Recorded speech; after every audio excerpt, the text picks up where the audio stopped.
Praise లాడండి. అందరూ బాగున్నారు కదా. వాక్యంలోకి వెళ్ళే ముందు చిన్న ప్రార్థన చేసుకుందాం. స్తోత్రం స్తోత్రం సర్వోన్నతుడ శక్తిమంతుడ కృపామయుడ నీకు లెక్కలేని స్తోత్రాలు నాయన ప్రభా. ఇచ్చిన వారికి చూచుచున్న వారికి మారు మనసు దయచే ప్రభా, రక్షణ భాగ్యం దయచే ప్రభా. ప్రతి ఒక్కరు ప్రభా వాక్యము విని విడిచిపెట్టేవారుగా కాకుండా ప్రభా, గ్రహించుకునే మనసు వినగలిగే చెవులను దయచేయమని అడుగుచున్నాను ప్రభా. వాక్యంలో మీరు నడిపించమని అడుగుచున్నాను ప్రభా. నిలబడేది నేను కానీ మాట్లాడేది నీవు ప్రభా. నీవుండి మాట్లాడించమని అడుగుచున్నాను తండ్రి. ఆమేన్. మనం ఏం చేస్తామంటే ఇతరులు పెట్టే బాధలకు కృంగిపోతూ ఉంటాం. ఇతరులు అనే మాటలకు మనము ఎక్కువ చెవినొగ్గుతూ ఉంటాము. అలా కాదు, ఇతరులు నీ గురించి కావాలనే వాళ్ళు ఏం చేస్తారంటే చెడు మాట్లాడతారు. అది నీ పాదాలకు అంటుకున్న దుమ్ముతో సమానమని దులుపుకుని వెదరికి వెళ్ళాలి దేవుని యందు. అంతేగాని మనం మనుషులు పదే పదే అంటున్నారు కదా, తలుచుకుని మనము కుమిలిపోకూడదు ఎప్పుడును కూడా. దేవుడు ఏమంటున్నాడంటే నీకు రాతి గుండెను తీసివేసి మాంసపు గుండెని ఇస్తానని అంటున్నాడు. అలాంటినప్పుడు నువ్వెంత విశ్వాసమును కలిగి ఉండాలి. నువ్వు దేవుని ఎడల మనుషులు మాట్లాడే మాటలకు కాదు, నీవు ఏం చేయాలంటే దేవుడిచ్చే సమాధానమును కొరకు ఎదురు చూడాలి. నీ పాదాలకు అంటుకున్న దుమ్ముతో సమానం కాబట్టి దానిని ఏం చేయాలంటే దులుపుకుని దేవునిలో ఎదరికి వెళ్ళాలి. అంతేగాని అది మానేసి నువ్వు పదే పదే అదే తలుచుకుని ఎప్పుడు కూడా కృంగిపోకూడదు. అలాగే నువ్వు దేవునిలో ఎదిగే కొద్దీ నీకు శ్రమలే వస్తాయి. ఎదిగే కొద్దీ దేవుడు నిన్ను హెచ్చిస్తాడు.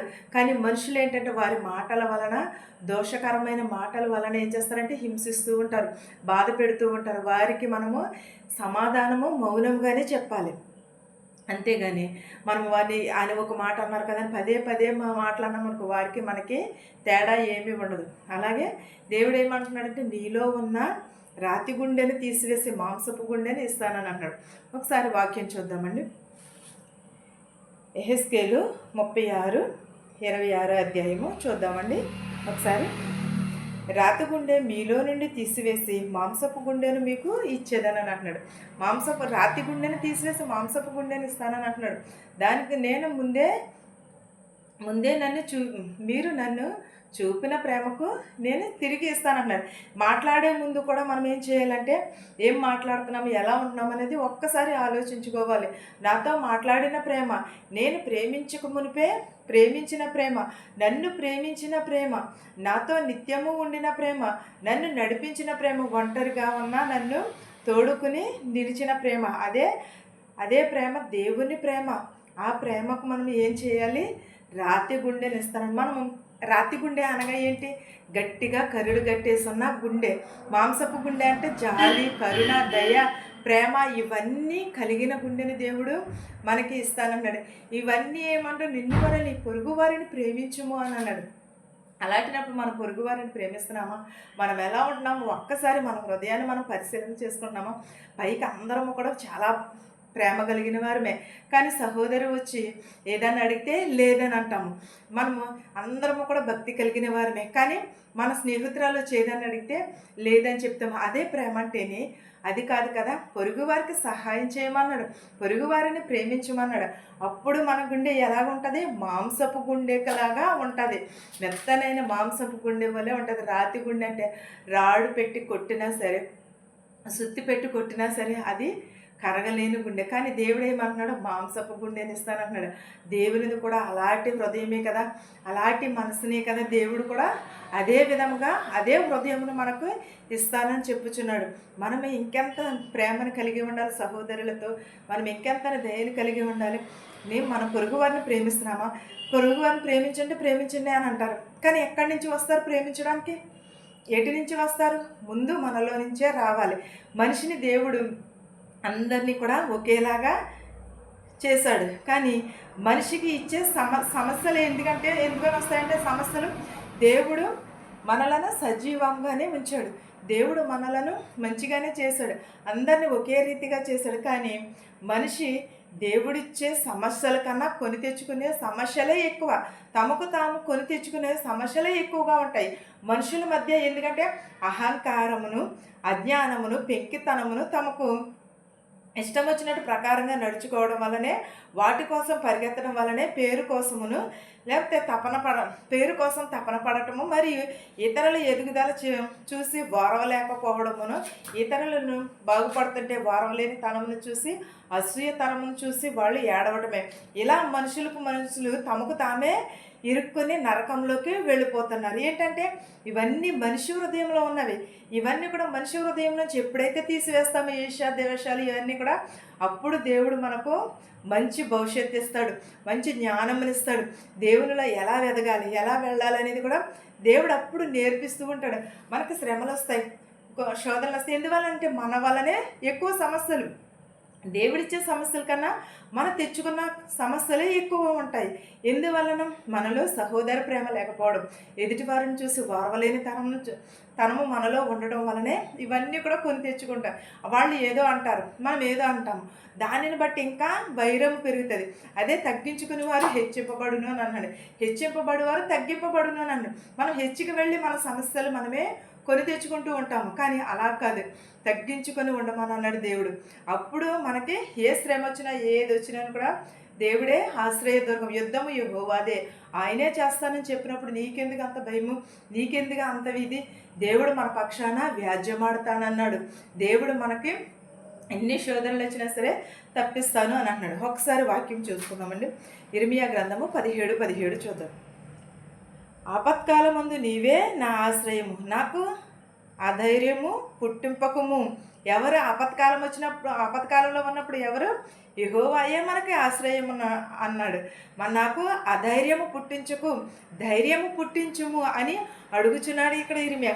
నువ్వు కూడా దేవుని ఏం అడుగుచున్నావు, ఎలా అడుగుచున్నావు? ఎప్పుడైనా నీ హృదయాన్ని దేవునికి అర్పించుకుంటున్నావా? ఇప్పుడైనా నీవు దేవునికి హృదయాన్ని అర్పించుకో. అప్పుడు దేవుడు నీకు అనేకమైన ఆశీర్వాదములు ఇస్తారు. అనేకమైన ఆపదలు వచ్చినా, శ్రమలు వచ్చినా సరే దేవుడు నిన్ను ఆదుకుంటాడు.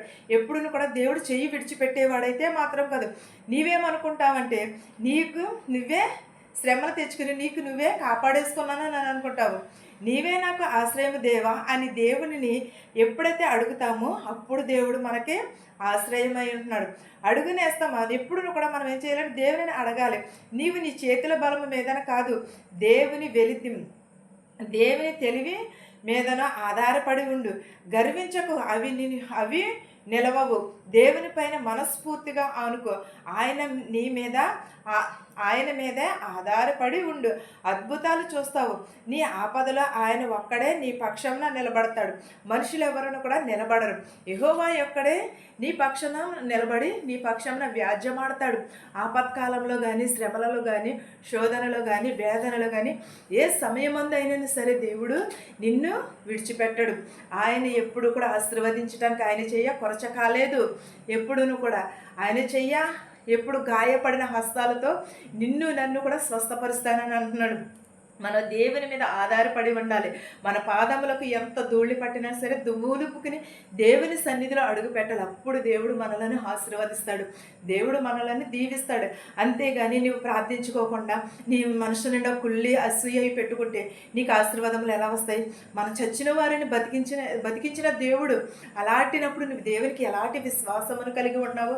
ఎదుటి వారి మీద నిందలు వేస్తూ, ఎదుటి వారి మీద నువ్వు వేషపడుతూ ఉన్నావా? దేవుడు నిన్ను క్షమించాడు. దేవుడు నిన్ను పరలోక రాజ్యంలో చేర్చుకోడు. ఇక్కడే నువ్వు మారు మనసు పొందాలి. ఈ లోకంలోనే నువ్వు పశ్చాత్తాపపడాలి. ఈ లోకంలోనే దేవుని కొరకు మనము రాజ్యంలో చేరాలని, దేవుని రాజ్యంలో చేరాలని ప్రార్థించు. అప్పుడు దేవుడు నీ కార్యము సఫలము చేస్తాడు. నీవు అనుకున్నది దేవుడు చేస్తాడు. అంతేగాని నీవు వీళ్ళకి కానుకలు ఇచ్చేసి, వాళ్ళకి చందాలు ఇచ్చేసి, దేవుడా నన్ను ఆశ్రయించు, దేవుడా నన్ను ఆశీర్వదించు, దేవుడా నేను ఆశ్రయించి ఉన్నాను, నన్ను కాపాడు అంటే కాదు. దేవుని మీద ఆధారపడి ప్రార్థనా జీవితమును కలిగి ఉంటే అప్పుడు దేవుడు నిన్ను తప్పక ఆశీర్వదిస్తాడు. ఈ వాక్యము మనందరికీ తోడయ్యుండును గాక. ఆమేన్. ప్రార్థించు. స్తోత్రం స్తోత్రం సర్వోన్నతిరా శివశక్తిమతిరా కృపామయుడా, నీకు లెక్కలేని స్తోత్రాలు నాయన. వినుచున్న వారికి, చూచుచున్న వారికి మారు మనసు దయచే ప్రభా, రక్షణ భాగ్యమును దయచే ప్రభా, విరిగి నలిగిన హృదయమును దయచే ప్రభా. నిన్ను ప్రభా మేము స్తుతించే భాగ్యం ఇచ్చినందుకు నీకు లెక్కలేని స్తోత్రాలు నాయన. మా శత్రువులు మిత్రులు దీవించిన ఆయన, ధనికులనేమి భేదలనేమి దీవించిన ఆయన ప్రభా. ప్రతి ఒక్కరికి మారు మనసు దయచే ప్రభా. అయినా నీకు స్తోత్రాలు, నీకు వందనాలు నాయన ప్రభా. నీటి బుడగలాంటి జీవితాలు నాయన ప్రభా. నాయనా ప్రభా మమ్మల్ని సురక్షితంగా నీ రెక్కల చాటున భద్రం చేసిన మీకు వందనాలు నాయన ప్రభా. వెదవరాలు బిడ్డలను దీవించి నాయన ప్రభా. యవనస్తులు త్రొట్టిల్లిపోకుండా నీ పాదాల చెంత చేర్చుకో ప్రభా. అంగవైకల్యం కలిగిన ప్రతి ఒక్క బిడ్డని ప్రభా దీవించి ఆశీర్వదించి నాయన ప్రభా బాగు చేయమని అడుగుచున్నాను నాయన ప్రభా. నాయన ఎవరెవరైతే ప్రభా ఏ చేతి పనులైతే చేస్తున్నారో వారి చేతి పనులన్నీ దీవించి ఆశీర్వదించిన ఆయన ప్రభా. ఎవరెవరైతే ఏ వాహనములు అయితే నడుపుచున్నారో ప్రభా వారి వాహనములను దీవించి ఆశీర్వదించి వారి గృహాలకి సురక్షితంగా చేర్చమని అడుగుచున్నాము నాయన ప్రభా. యవనస్తులు మారు మనసు పొందుటకు సహాయం చేయ ప్రభా. వృద్ధులు మారు మనసు పొందుటకు సహాయం చేయ ప్రభా. వారిని ప్రభా సిద్ధపాటు కలిగి ఉండుటకు సహాయం చేయ ప్రభా. మేమందరము ప్రభా నీ రాకడ కొరకు మేము ఎదురు చూసి ప్రభా మారు మనసు పొందుటకు సహాయం చేయ ప్రభా. ఇతర దిశలో ఉన్న వారికి ప్రభా శక్తిని బలముని దయచే ప్రభా. పని లేక చాలామంది బాధపడుచున్నారు ప్రభా. వారందరికీ పని దయచే ప్రభా. నేను ప్రభా మెడికల్కి వెళుచున్నారు, పీసీసీకి వెళుచున్నారు ప్రభా. పాస్పోర్ట్ల పని మీద వెళుచున్నారు ప్రభా. వారి కార్యము సఫలము చేయ ప్రభా. వారిని స్వస్థపరచునైనా ప్రభా. వెళుచున్న వారిని వచ్చుచున్న వారిని ప్రభా క్షేమంగా వెళ్ళి క్షేమంగా వచ్చుటకు సహాయం చేయ ప్రభా. నాయన ప్రభా మా శత్రువులు మిత్రువులు దీవించిన ఆయన ప్రభా. ధనికులనేమి భేదాలనేమి దీవించిన ఆయన ప్రభా. అనేక మంది ప్రభా హాస్పిటల్లో ఉన్నారు ప్రభా. వారందరినీ స్వస్థపరచు ప్రభా. అనేకమైన వ్యాధులతో రోగములతో బాధపడుచున్నారు ప్రభా. వారందరినీ ప్రభా బాగు చేయ ప్రభ. గర్భిణీ స్త్రీలకి సులువైన కనుక దయచేయని ఆయన ప్రభ. చట్టుబిడ్డ తల్లిని దీవించిన ఆయన ప్రభ. బాలికలని బాలింతలను దీవించిన ఆయన ప్రభ. మా దేశాలని మా సంఘాలని దీవించిన ఆయన ప్రభ. ప్రతి ఒక్కరి గృహాలలో శాంతిని సమాధానమును దయచే ప్రభ. విరిగి నలిగిన హృదయమును దయచేయమని అడుగుచున్నాను ఆయన ప్రభ. నా ప్రార్థనను నీ పాసాన్ని చేర్చుకోమని యేసునామంలో బ్రతిమాలు వేడుకొనిచున్నాను తండ్రి. ఆమేన్. పరలోకముందున మా తండ్రి నీ నామం పరిశుద్ధపరచబడును గాక. నీ రాజ్యం వచ్చును గాక. నీ చిత్తము పరలోకమందు భూవెందు నెరవేరినట్లును మా అనుదినాహారం నేడు మాకు మా దయచేయము. మేడల అపరాధములు చేసిన వారిని మేము క్షమించిన ప్రకారము మా అపరాధములను క్షమించుము. దుష్టి నుండి శోధన నుండి తప్పించుము. రాజ్యమును శక్తియు మహిమయు నిరంతరము నీవై ఉన్నావు మా తండ్రి.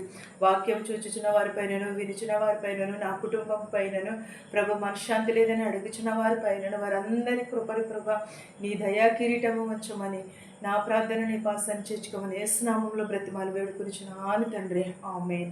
ఆమేన్. ఆమేన్. అందరికీ వందనాలు.